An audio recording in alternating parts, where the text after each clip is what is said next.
여러분 가운데 일본의 기업가인 마쓰시타 고노스케라는 사람을 아시는지 모르겠어요. 예, 저분입니다.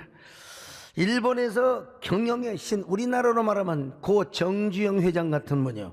왜 그러느냐, 삼성의 그 이병철 회장님도 계시지만 이분도 초등학교, 정주영 회장도 초등학교니까 이제 거의 이퀴벌런트 2 한다고 봐야죠. 집도 가난했고 몸도 허약 체질로 태어나서 한마디로 루저 혹은 흙수저로 태어난 사람입니다. 그래서 그는 초등학교 4학년 때부터 화로가게 점원에서 일을 화로가게가 이제 시대가 달라지니까 이제 문 닫을 거 아니겠습니까? 그러니까 이제 자전거 가게 점원으로 일을 합니다. 뿐만 아니라 전등 회사에서 일을 하다가 결국 가옥을 빌려 마시스타 전기기구 제작소를 설립을 합니다. 일본이 대동아 전쟁의 패전국이 될 때 일본을 세계 경제의 기관차가 되게 달리게 했던 사람이 바로 이 사람이에요. 이렇게 시작한 기업이 내셔널 파나소닉, 세계 굴지의 기업이 되었습니다. 그는 일본에서 돈벌이 사업가가 아니라 어떻게 하면 사람들의 마음을 행복하게 해줄 것인가, 어떻게 하면 사람들의 그 삶을 좀 가치 있게 해줄 것인가, 그래서 이 종합예술의 사업가로 평가를 받는 분이었어요. 바로 그가 마시스타 고노스케 길을 열다 라는 책을 썼습니다. 그는 책에서 이런 얘기를 합니다. 변화에는 빨리 순응하고 변할 것은 빨리 변해야 돼요. 그리고 변하지 않는 것들은 소중하게 붙잡으라는 거예요. 가치 있게 붙잡으라는 것입니다. 격동의 세월을 살아가는 방법의 기본은 세월의 조류에 단순하게 휩쓸리기보다는 본연의 자세, 본연의 원칙과 태도를 지키면서 변하지 않는 그 가치 자체를 소중하게 여기는 거래요. 여러분, 마치 우리가 예배, 또 우리의 하나님의 성경의 가치, 진리, 이거 변할 수가 없어요. 소중하게 붙잡는 것처럼 말입니다. 그는 또 이런 이야기를 하였습니다. 열린 시선으로 주위를 보라. 사람들의 시각은 일반적으로 10도에서 15도 이 정도 봐요. 이 정도. 지금 봐봤자 그래요. 내가 앞으로 봐봤자 이 정도밖에 안 보여요. 그런데 적어도 사람이 앞을 봐도 20도 25도로 넓히라는 것입니다. 그러나 사람은 아무리 시각이 넓혀도 앞을 다 봐도 180도밖에 안 돼. 180도. 근데 전체를 보려면 뒤를 돌아봐야 돼요. 360도를 딱 봐야 돼요. 이렇게 딱 봐야 돼요. 우리 하나님께서는 이 뒷꼭지에다가 눈을 좀 더 주셨으면 좋았는데 그럴 수는 없고, 천국에 가면 막 눈이 4개에 막 이런 게 나오는데, 하여튼 그런데 15도에서 20도 시야로 사는 사람은 결코 남보다 앞설 수가 없다는 것입니다. 넓게 보고 멀리 봐야 남보다 앞설 수 있다는 거예요. 그에 의하면 진정한 자아 발전은 먼저 눈 가리개부터 가려야 된다. 눈 가리개부터 벗어버려야 된다는 것이, 이놈의 눈 가리개가 시야를 가려서 세상을 넓고 멀리 보지 못하게 한다는 것입니다. 시야가 좁은 사람은요, 어려울 때일수록 이상하게 삐딱하게 봐요. 시험 들죠. 삐딱하게 보니까요. 시야는 아무리 넓혀도 지나친 법이 없답니다. 멀리 볼 수 있으면 좋다는 것입니다. 시야를 넓히면 넓힐수록 그 어떤 경우에도 삐뚤어지게 보지 않고 시대착오적인 판단을 절대로 할 수가 없다는 것입니다. 코로나가 점점 수도권으로 북상을 할 때 저는 서울에 있는 몇몇 대형교회 목사님들과 약속을 했습니다. 아니, 그분들이 약속을 걸어왔어요. 우리 무슨 일이 있어도 현장 예배 지켜나가자. 우리 교인들 참 대단하더라고요. 우리 교회는 그 난리통에도 3분의 2 이상이 그냥 1, 2, 3층 쫙 꽉 차진 않았지만 올 사람 다 왔어요. 근데 다른 약속하신 분들은 예배를 취소해 버렸어요.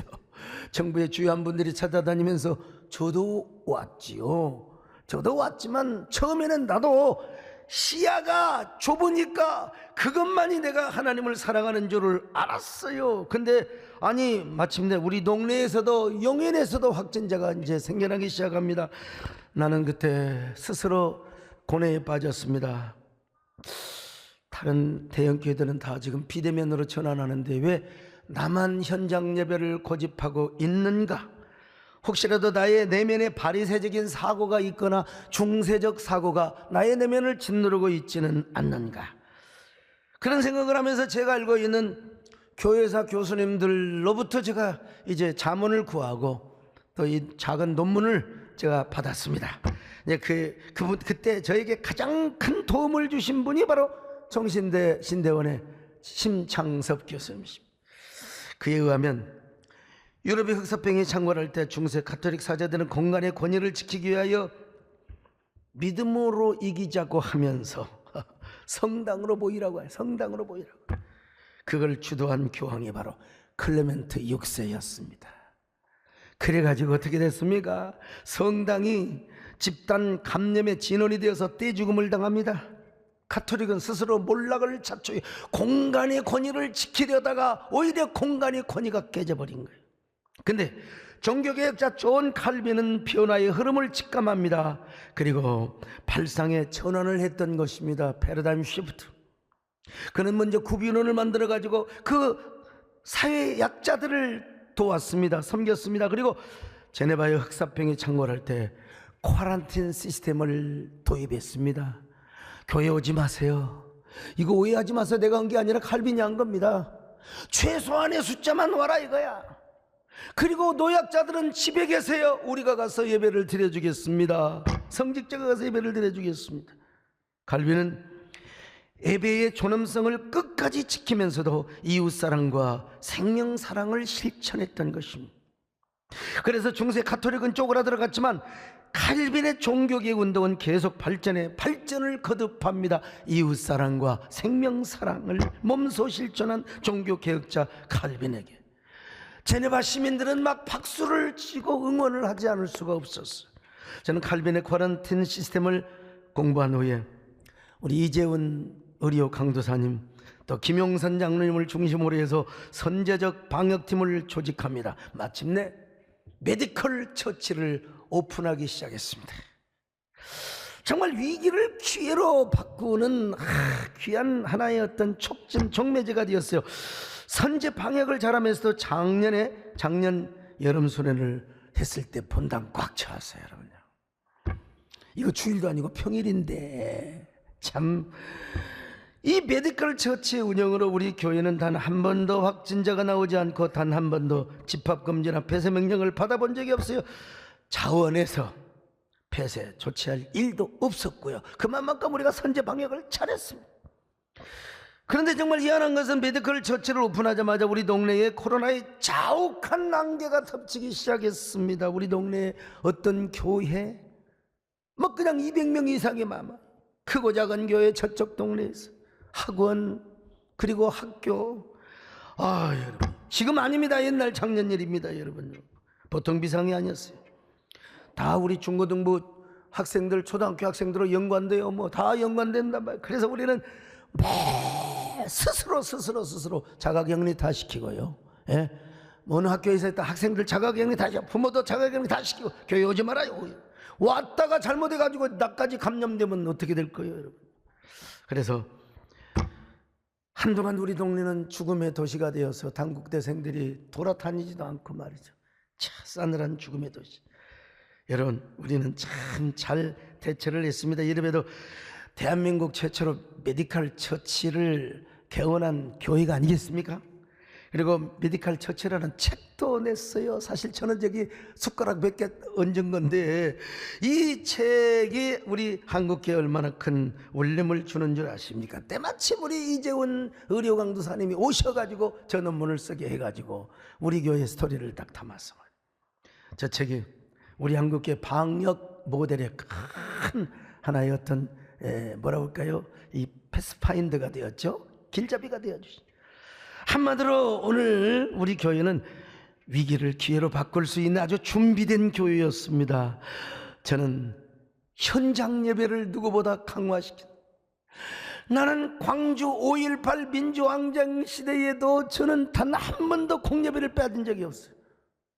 그 금남로길을 걸어서 택시도 없을 때 저 광주 서강교회 나는 죽으면 죽으리라. 나와 하나님과의 관계는 지금도 마찬가지입니다.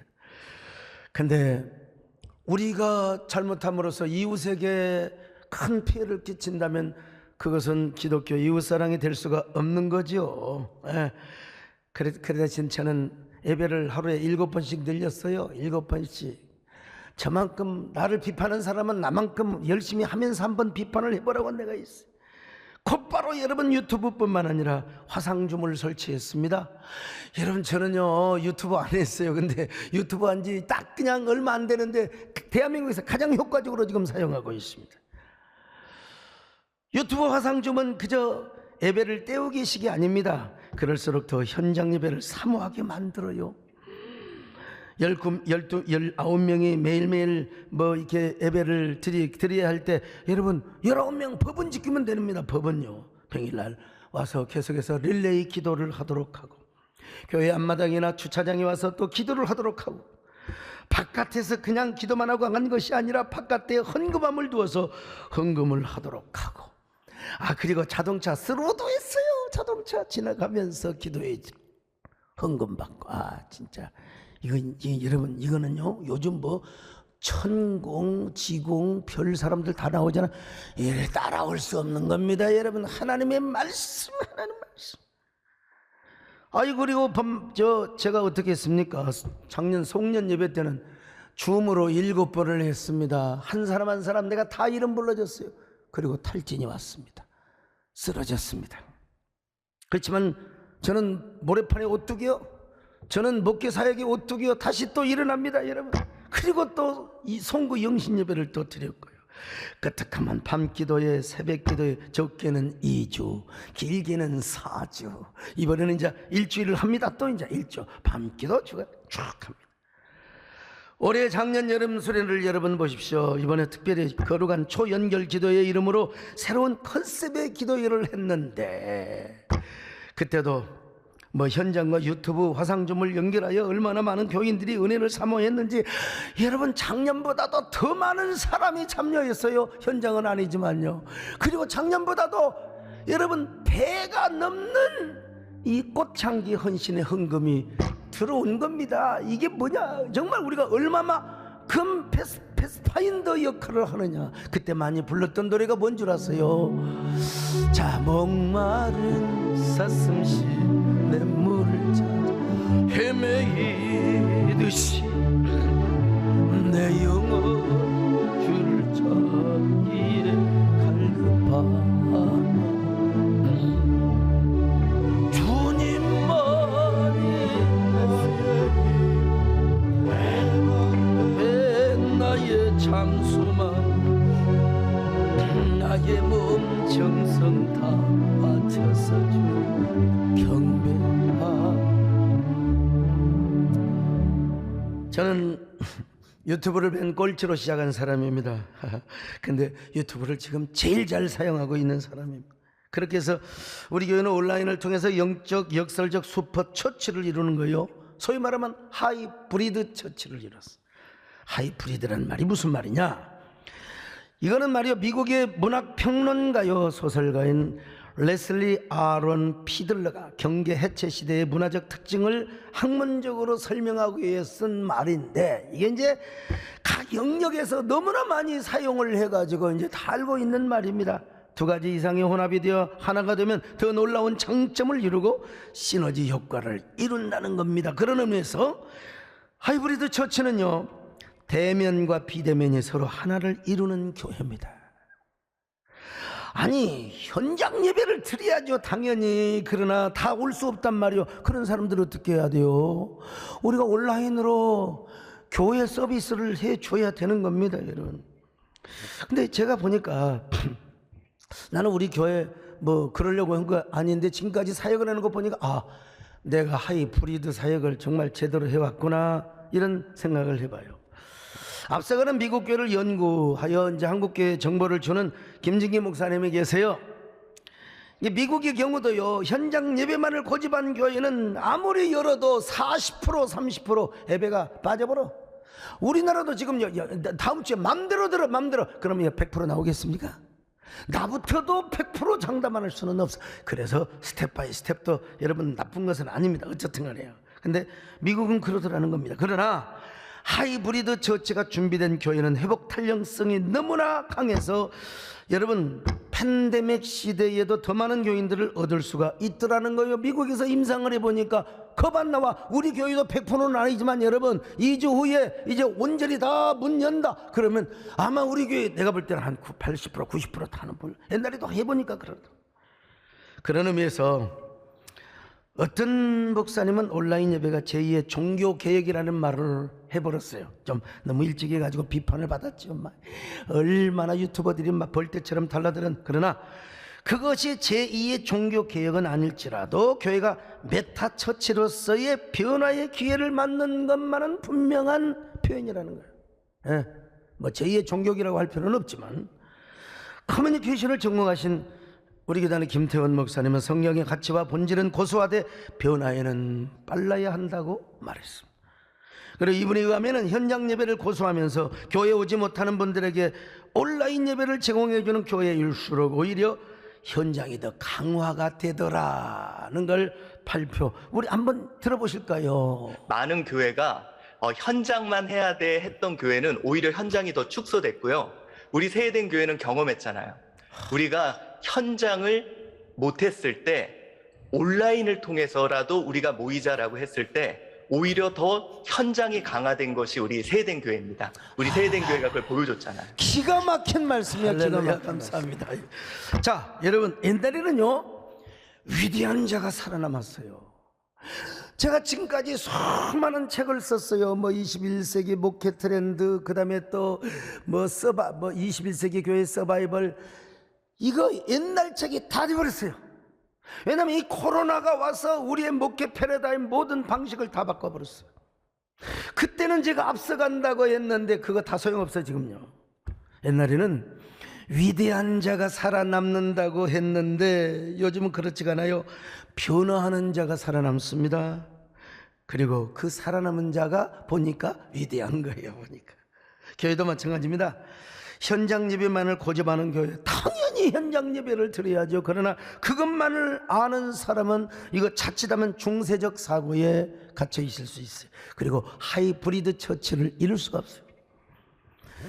커뮤니케이션의 역사를 보면요, 예수님 당시에는 음성 미디어, 예수님 말씀으로만 하셨어요.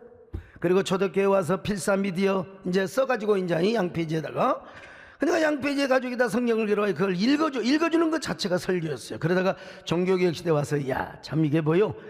인쇄술이 구텐베르크에 의해서 야, 인쇄술, 그래서 종교개혁이 그냥 들불처럼 그냥 발전한 거예요.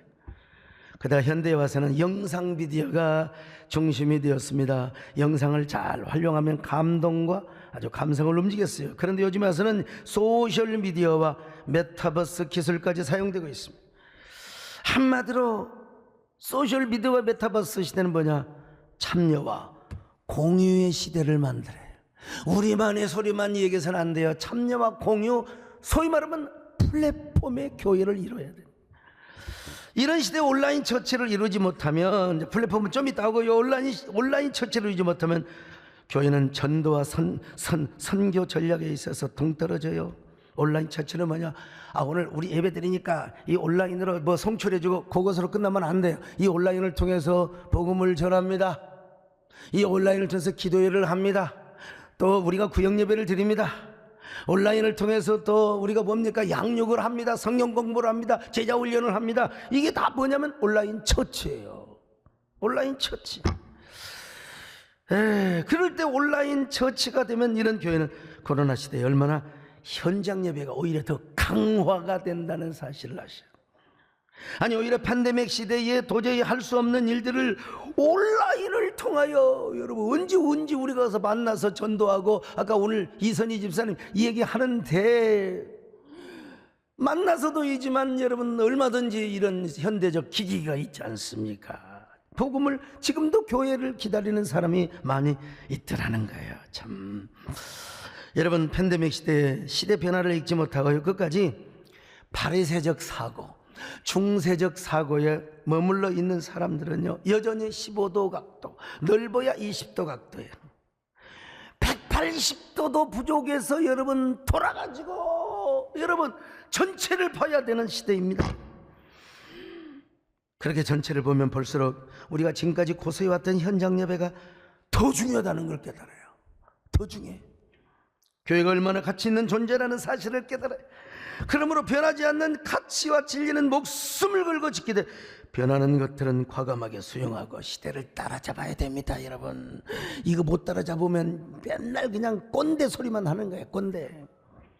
이렇게 해서 하이브리드 처처를 준비할 위드 코로나 시대가 되면 이제 회복 탄력성이 막 그냥 더 넘치게 되는, 여러분, 아니 회복 탄력성이 넘치게 되면 언젠가 우리 한국교회도 크리스텐텀 전성기를 이룰 수 있어요. 깨달아지면 아멘합니다. 그런 때를 바라보시기를 바랍니다. 아멘. 교회를 위해 예배되게 우리를 사용한 진정한 오늘 임하도록 우리를 사용하소서.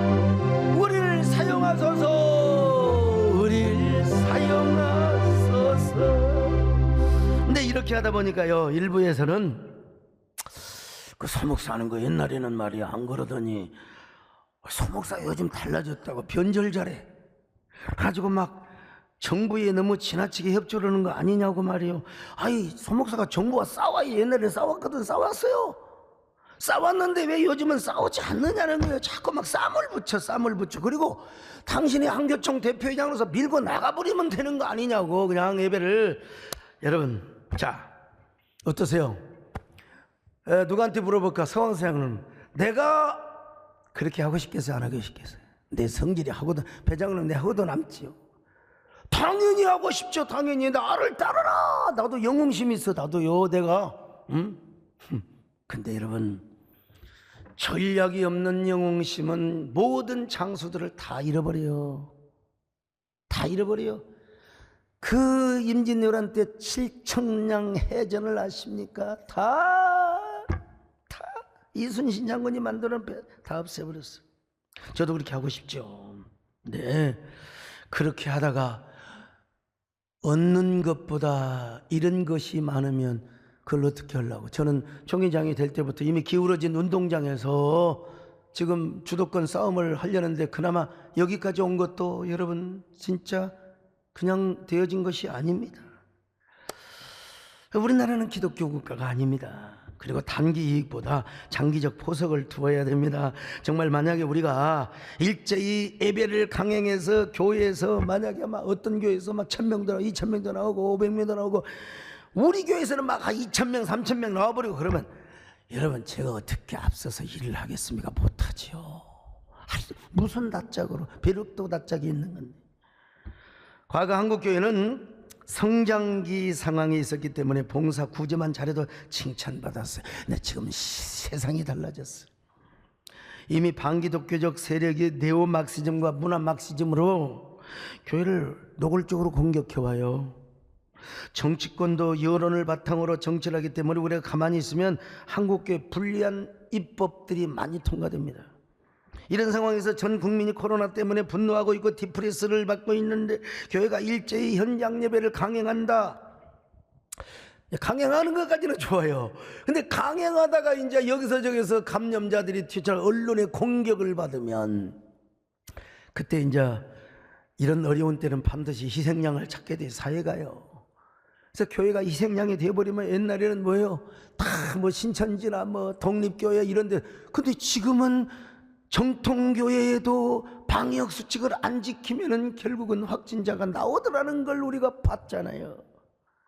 이런 때에 우리가 정말 조심해야 됩니다. 아이, 소왕석 당신은 새가 심고 당신은 겁쟁이라고 뭐 인정합니다. 그렇게 해다가 젊은이들과 그리고 지성인들을 전도할 수 없고 젊은이들을 우리가 뺏겨버린다면 어떻게 해야 되겠어요? 여러분, 우리가 지금 당장의 예배도 고수해야 되지만 우리가 선교적인 전략상 장기적 포석도 두어야 돼요. 물론 정부가 코로나를 이용해 정치 방역을 한다고 주장하는 사람이 있어요. also 나도 여러분 동감입니다. 나도 유감이 많습니다. 여러분.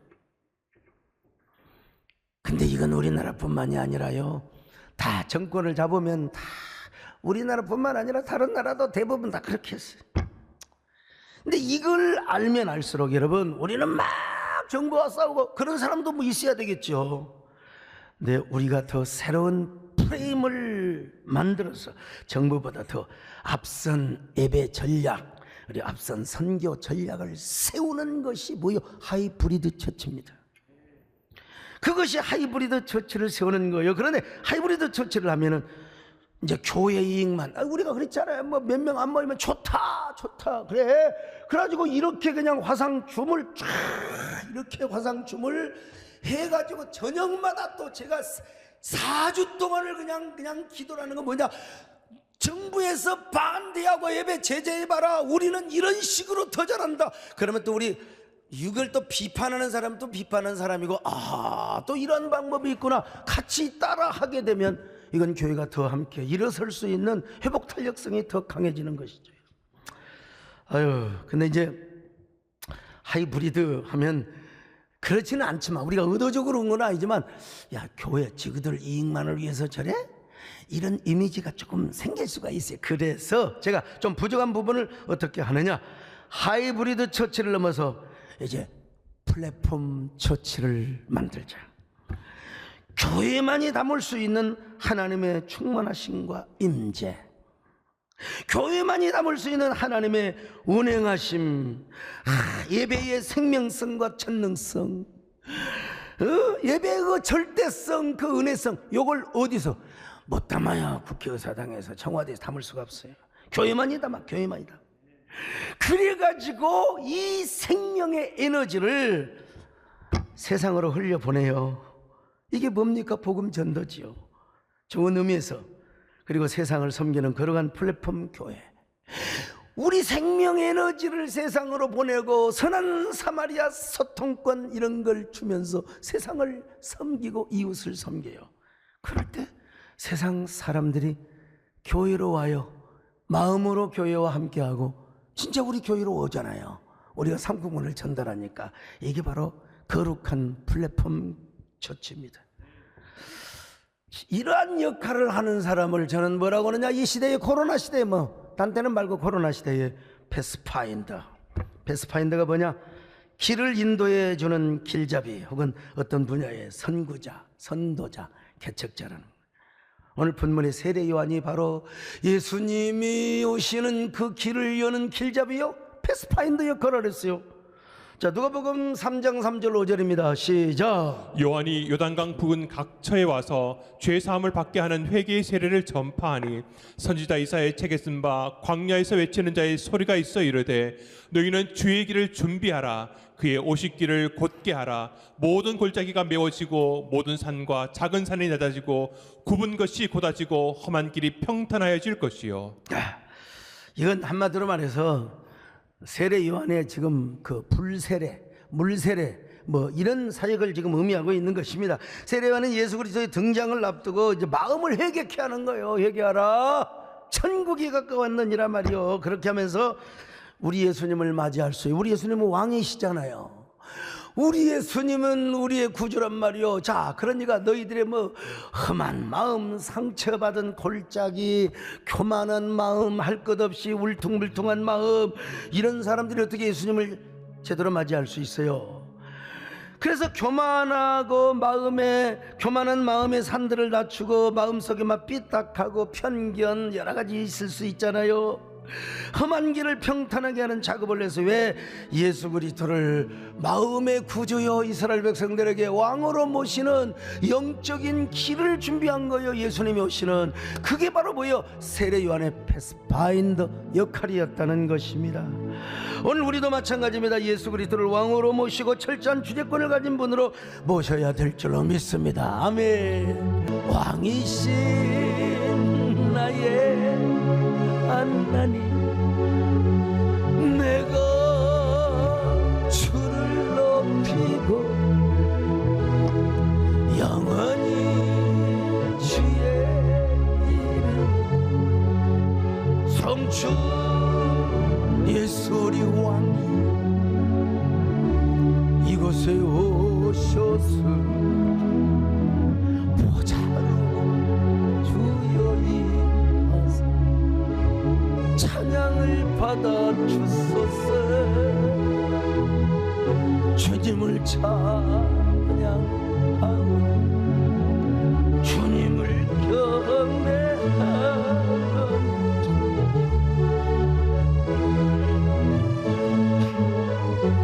자정하사 할렐루야. 네요.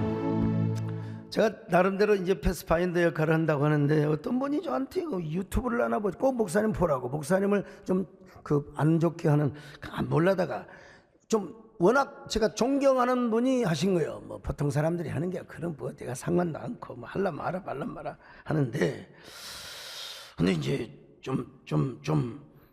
그 지도자, 좀 존경은 받는 분의 위치, 오늘 뭐 주보에도 그런 말을 썼습니다만은, 근데 내용이 뭐냐? 소강성 목사, 한국교회가 잘못한 것을 정부한테 사과해야 한다고 하되, 내가 그 얘기를 듣고 깜짝 놀랐어요. 참, 여러분, 소강성 목사를 떠나서 이게 진짜 정상적인 목사라면, 천백인 장로님, 정상적인 목사라면 이런 말을 할 수 있겠습니까? 이런 말을 왜 합니까? 이런 말을. 예. 참, 여러분, 제가요, 이건 완전히 인포데믹, 정보 전염병, 가짜 뉴스죠. 제가 정부와 대항할 때는 확실하게 대항했는데, 참, 확실하게 대항했는데, 어떻게 교회가 정부에 사과한다는 말을 어떻게 한단 말입니까? 내가 그래서 다른 분은 전화할 필요 없어요. 내가 그분 존경하니까 내가 직접 전화했어요. 어르신, 어떻게 그토록 한 그 여러 진영에서 존경을 받는 분이 확인도 안 해보시고 그렇게 그냥 해버리면 어떻게 되십니까? 적어도 나 잘 깊이 사귀어는 안 했지만 그 양반 한국교회에서 정말 열심히 하되 이런 소리는 못 해줄 막정 말이죠. 그랬더니 이렇게 말씀하시는 거예요. 내가 확인을 해봤어야 되는데 내가 큰 신뢰를 범했네요. 내가 다음에 해명방송을 해드리겠습니다. 역시 남자요, 남자. 잘못된 인포데믹에 조금 착각은 하셨지만, 그래 제가 그랬죠. 목사님, 해명해 주는 게 중요한 게 아니라 해명 그런 거 요구하지도 않습니다. 제가 그렇다는 것이죠. 제가 한국교회 공익과 공공선을 위해서 노력하고 있다는 것만 앞으로 알아주시면 됩니다. 뭐 그렇게 평판에 그렇게 여러분, 그뿐인가요? 지방에 계신 어느 목사님이 또 어느 기자로부터 연락이 왔어요. 막 그냥 목사님을 공개적으로 막 성토하고 있다고 해서 내가 그랬죠. 근데 그분 잘 알거든요. 그분에게 따뜻한 안부 전해주라고. 안부 전해줘? 나는 그때 이제 한교연 우리 연합기관 또 회의를 하고 있었거든요. 자, 근데 나중에 연락이 왔어요. 문자로, 목사님 양해해 주세요. 목사님 전략적으로 목사님을 깐 겁니다. 왜? 참, 왜냐? 우리가 목사님을 성토해 줘야 정부가 목사님 입장을 배려해서 예배문을 열어줄 거 아닙니까? 내가 무슨 뭐 담보 잡힌 사람이 뭐요? 내가 전리품입니까? 내가 그래서 전화로 그랬어요. 전화해서, 여보시오, 이미 화요일 날 다 결정해놓고 내일 발표됩니다. 좋은 결과가 있기를 바랍니다. 결과는 이미 좋은 결과 얻어놨으니까 괜히 서로가 껍적거렸다가 변질되면 안 되니까 이럴 때는 가만히 계신 게, 가만히 중이라도 있으면 좋겠습니다. 우리가 이렇게 이제 다음 주부터는 내일부터 이제 우리가 정말 정기 모임은 우리가 참 잘할 수 있게 되었지 않습니까? 여러분, 우리가요, 사랑하고 섬기며 살기에도 부족한 짧은 인생인데, 그리고 이러한 결과물을 내는 것도 누군가의 노력과 누군가의 수고가 있을 텐데, 왜 그렇게 악담과 미움과 그리고 증오를 부추기는 그런 좋지 않는 말을 해야 되냐 이 말이에요. 서로 용서하고 사랑하는 사랑의 호스트가 되어야 되지 않을까요? 사람이 언제 제일 힘든 줄 아세요? 좋은 일 해놓고 욕먹을 때. 좋은 일 하면서 오해받을 때입니다. 이무석 교수님, 이분은 참 아주 정신과 계통에 유명하신 분입니다. 원래 광주 동명교회 장로님을 하시다가 이제 또 다른 교회를 개척으로 이제 하셨다고 하는데, 이분이 30년 만에 휴식이라는 책을 썼어요. 이런 얘기가 나옵니다. 어떤 여성이 자기 절친으로부터 충격적 전화를 받았어요. 자신의 남편이 여대생으로 보이는 팔등신 미녀와 함께 아주 다정하게 호텔에서 여러분, 이 호텔에서 나오는 것 자체가 오해받을 수 있습니다. 예. 나는 남자를 만나고 비즈니스 센터에 만나도 같이 안 나옵니다. 먼저 나가고 그다음에. 근데 같이 그냥 자연스럽게 나오는 거예요. 왜 저를 좀 막 이상하게 보니까. 잘 들어봐요. 예.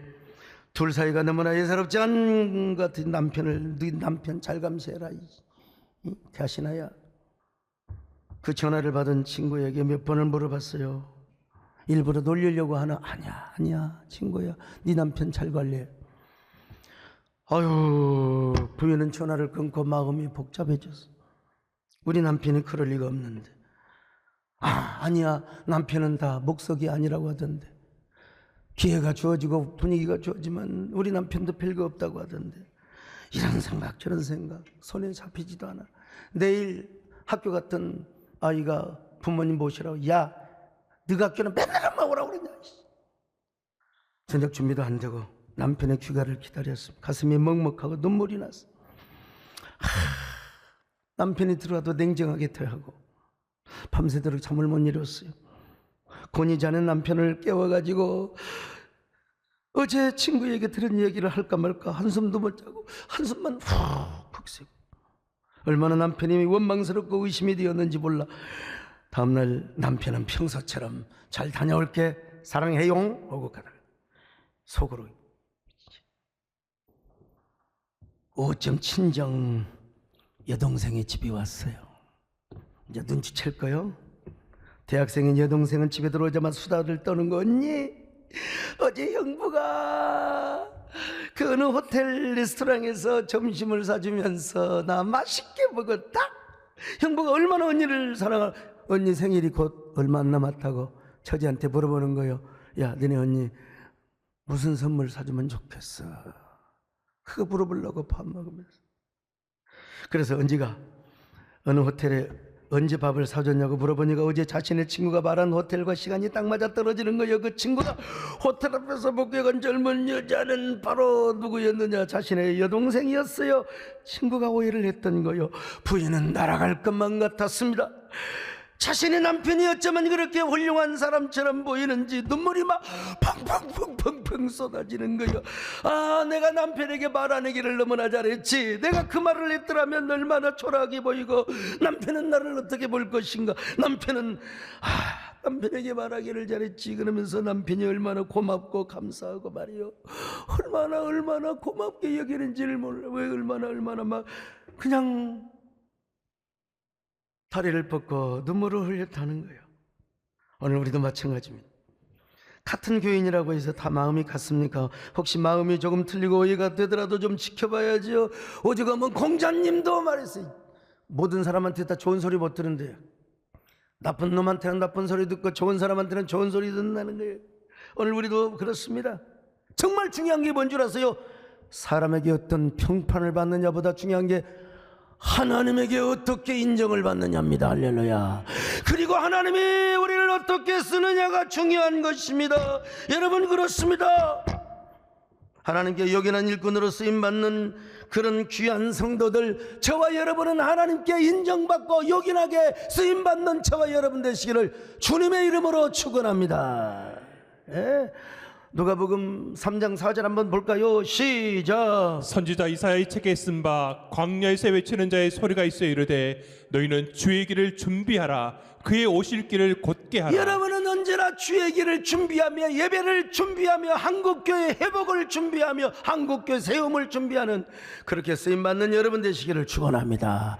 우리가 어떤 평판을 받든지 말이요, 권정성 씨 강아지똥이라는 동화가 있어요. 이 사람도 루저입니다. 어느 날 너무나 가난한 집구석에서 폐평까지 걸려갖고 집에서 나왔어요. 어느 시골교회 종직이 종지기를 하다 보니까 얼마나 그 열등감이 있고 얼마나 그 자존감이 떨어졌겠습니까? 근데 보세요. 그렇게 자존감이 막 그냥 나락에 떨어져 가는데 어느 날 종을 치다 보니까 교회 담벼락 밑에 강아지가 똥을 싸놓고 갔어. 아, 내가 저렇게 강아지 똥 같은 존재구나. 근데 어느 날 비가 오니까 그 강아지 똥이 싹 녹아가지고 땅에 흡수가 되었어요. 그러더니 얼마 있다가 민들레가 딱 피어나더니 민들레 꽃이 피어나는 거야. 참. 이 권정생 씨가 막 기뻐 뛰는 겁니다. 저렇게 미천하고 보잘것없는 강아지 똥도 비에 맞아 부서지고 흡수가 되니까 아름다운 민들레 꽃을 피우는구나. 엎드려 기도합니다. 주님, 제가 강아지 똥 같은 존재입니다. 이런 강아지 똥 같은 존재도 주님이 쓰시면 됩니다. 주님, 저를 어떻게 쓰시겠습니까? 이 보잘것없는 사람을 통해서 세상에 아름다운 민들레꽃이 피어나게 하옵소서. 나는 여기 민들레꽃을 우리 세된 교회와 한국교회로 지금 내가 이미지화하고 있습니다. 이렇게 해서 이제 썼던 동화가 강아지 똥 강아지 똥, 해피리면 강아지 똥.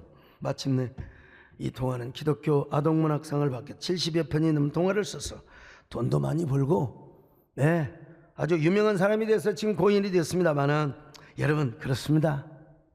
까짓거 오해 좀 받으면 어떻습니까? 우리가 강아지 똥만큼 데려갔지는 않았잖아요. 욕 좀 먹으면 어떻습니까? 여러분, 우리가 주님 앞에 빚진 자입니다. 패스파인더의 길을 가다 보면 우리가 강아지 똥이 되는 경우도 있어요, 여러분.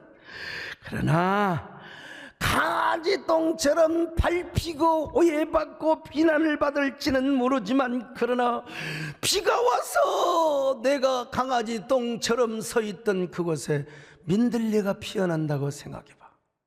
나의 비난과 나의 공격 때문에 오히려 한국교회가 세워지고 민들레 영토가 넓어지는 것처럼 우리 한국교회 영토가 넓어진다고 여러분 한번 생각해 보세요.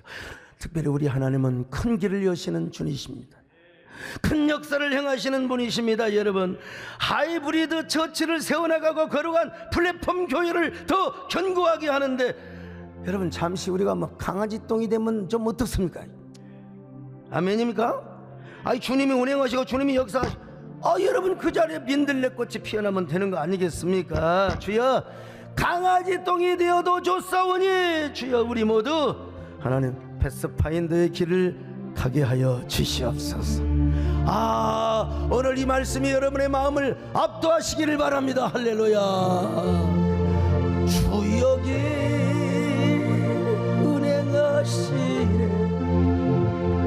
낙형배 주경배 주역의 역사하시 낙형배 주경 근기를 만드시는지 큰 기적을 행하시는지 그는 나의 약속을 지키시는지 어둠 속 빛이 되시 그는 저 가슴에 손을 얹고 우리 몸 만지시는지 낙형 주여, 우리 함께 1분 동안 기도합니다. 우리 마음을 치료하여 주시옵소서. 가지커 패스파인딩 하이브리드 그리고 거룩한 플랫폼 처치를 이룬다면 우리가 강아지 똥이 되면 어떻습니까? 똥이 되어도 더러운 이 그릇을 주님이 사용하여 주시옵소서. 아멘. 아멘. 감사합니다. 아버지 하나님 고맙습니다. 주님, 우리는 언제나 주님의 교회를 세우는 패스파인더가 되게 하여 주시옵소서. 예배를 세우는 주님의 몸된 교회를 세우는 그런 패스파인더로 쓰임받게 도와 주시옵소서. 하이브리드 처치가 되건 더 거룩한 플랫폼 처치가 되건 우리가 이제 위드 코로나 때 세워야 할 교회인 것만은 분명합니다. 이 일이 아름답게 쓰임받는 저희들 되게 하여 주옵소서. 예수님의 이름으로 기도 올려옵나이다. 아멘.